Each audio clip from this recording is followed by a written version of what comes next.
बहुत समय पहले की बात है। उत्तर दिशा में स्थित हिमगिरी पर्वतों की तलहटी में एक समृद्ध राज्य था, सौरगढ़। यह राज्य अपनी सुंदरता, कला और ज्ञान के लिए पूरे संसार में प्रसिद्ध था। सौरगढ़ के राजा विक्रांत सिंह एक न्यायप्रिय, वीर और बुद्धिमान शासक थे। उनका शासन इतना शांतिपूर्ण था कि वर्षों तक राज्य में न युद्ध हुआ, न ही कोई विद्रोह। परंतु उनकी असली शक्ति थी उनकी रानी राजकुमारी मायरा। राजकुमारी मायरा पश्चिम के नवेली नगर राज्य की राजकुमारी थीं। सुंदरता में अनुपम, पर साथ ही बुद्धिमत्ता और साहस में भी अद्वितीय। जब सौरगढ़ और नवेली नगर के बीच एक संधि के तहत विवाह हुआ तो बहुतों ने इसे केवल राजनीतिक समझौता माना, पर समय के साथ यह विवाह एक सच्चे प्रेम में बदल गया। राजा विक्रांत को जब पहली बार मायरा से मिलवाया गया, वह उनके रूप पर नहीं, उनकी बातों पर मोहित हुए।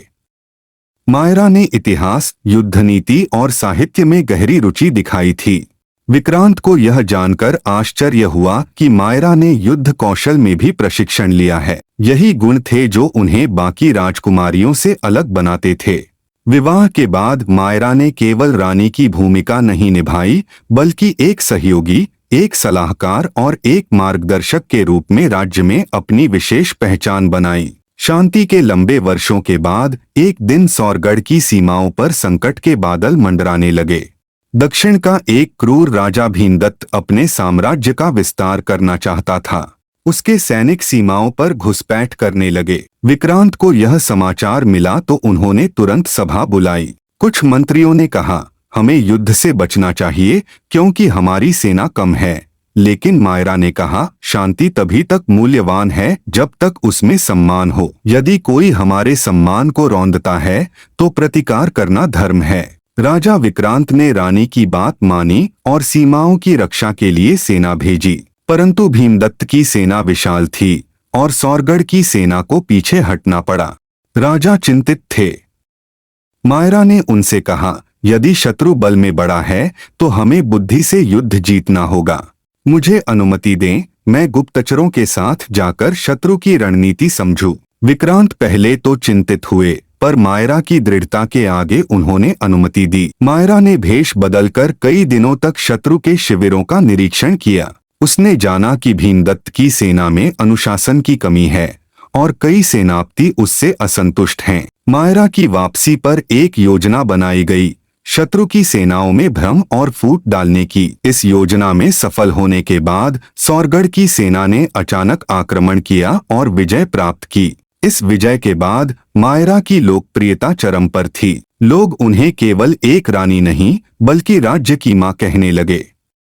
उन्होंने राज्य में महिलाओं की शिक्षा के लिए विद्यालय खोले, किसानों के लिए नई सिंचाई योजनाएं लागू की और कला व संगीत को बढ़ावा दिया। एक बार राज्य में सूखा पड़ा।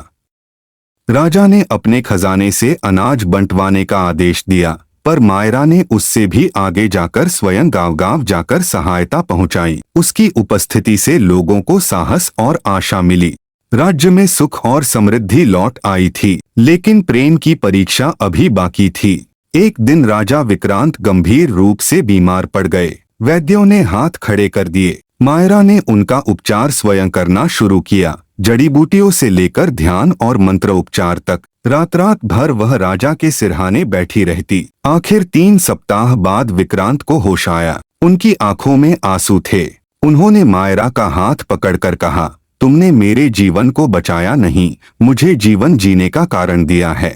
समय बीतता गया। राजा और रानी का एक पुत्र हुआ, युवराज आदित्य। लेकिन उन्होंने यह निर्णय लिया कि जब तक आदित्य योग्य नहीं हो जाता, राज्य का शासन मायरा देखेगी। यह निर्णय समाज के कुछ वर्गों को आश्चर्यजनक लगा, परंतु मायरा ने यह जिम्मेदारी ऐसे निभाई कि सभी को चुप करा दिया। उसने अपने शासन में न्याय को सर्वोपरि रखा। एक बार उसके ही एक चचेरे भाई पर भ्रष्टाचार का आरोप लगा। मायरा ने बिना किसी पक्षपात के उसे दंड दिया। उसके इस न्यायप्रिय स्वभाव ने उसे जननायक बना दिए।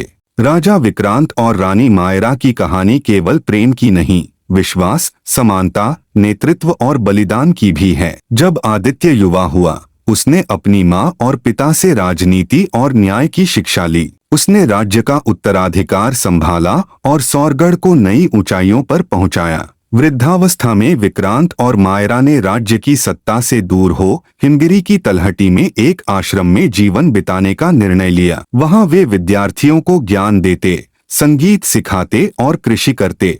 उनकी कहानी लोगों में आज भी गाई जाती है। जहां रानी मायरा जैसी हो, वहां राजा विक्रांत सिंह जैसा साथी होना ही चाहिए। यह कहावत सौरगढ़ में पीढ़ियों से चलती आई है। राजा और रानी की यह कथा हमें यह सिखाती है कि प्रेम केवल भावनाओं का नहीं, जिम्मेदारियों, निर्णयों और नेतृत्व का भी नाम है। जब एक स्त्री को अवसर मिलता है तो वह राज्य को भी दिशा दे सकती है, और जब एक पुरुष अपनी साथी की क्षमता को सम्मान देता है तो वह सच्चा राजा बनता है।